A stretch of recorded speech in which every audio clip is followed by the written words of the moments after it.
Thanks for having me. Can you hear me okay? Is that okay?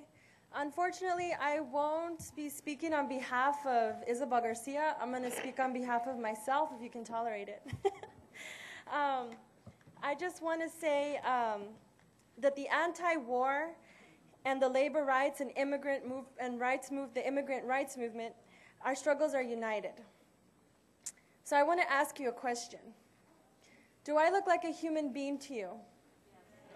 I can't hear you. Do I look like a human being? Yes? Are you sure? Because I'm a person of color. Am I still a human being? Okay, if you could tell that to Barack Obama and to Russell Pierce and to Jan Brewer, because in Arizona, people of color are being criminalized. And it's going to be legal because SB 1070 will go in effect on June 29th. July 29th, yes. SB 1070 is one of the most racist laws in recent history. This means that if I am walking, or anybody of color is walking down the street or driving, they are automatically reasonably suspicious. So that means that the police can pull them over for any little minor infraction, jaywalking, maybe sneezing the wrong direction, who knows, and they'll ask for their immigration status. I just want to let you all know that SB 1070 was not born overnight. The direct and intended result of border enforcement strategies like Operation Gatekeeper, Hold the Line, Rio Grande, and in Arizona, Safeguard, building an unprecedented military-type enforcement infrastructure, these strategies have intentionally funneled most migrants through Arizona's southern border. By diverting more than half of all migrants that have traditionally crossed from California and Texas into a very conservative state where the federal and local governments own most of the borderland, the stage was set for the eventual passing of SB 1070. So this bill did not just come from the sky. So I just want to tell you about the organization that I work for. And Isabel Garcia is a founder of Derechos Humanos and has been vocal at the sake of her safety against militarization of the border. Our organization has been against militarization of the U.S.-Mexico border since NAFTA went into effect on January 1st, 1994. We are also trained by the medical examiner in Arizona to help families in Latin America and the U.S. help identify the remains of their loved ones while they crossed from the Mexico border into U.S. The death count right now is at 153.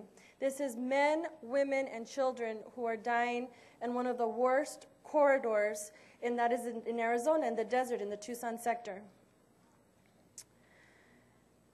Brothers and sisters, Arizona is a police state. The U.S.-Mexico border is militarized. Militarization is when the police act like the military and the military act like the police.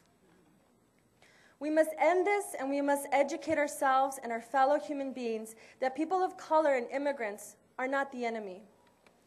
Before I forget, Derechos Humanos, it's a powerhouse. We're a powerhouse for civil rights and human rights. We are not afraid to be critical of laws and of our allies who have taken money from the enemy.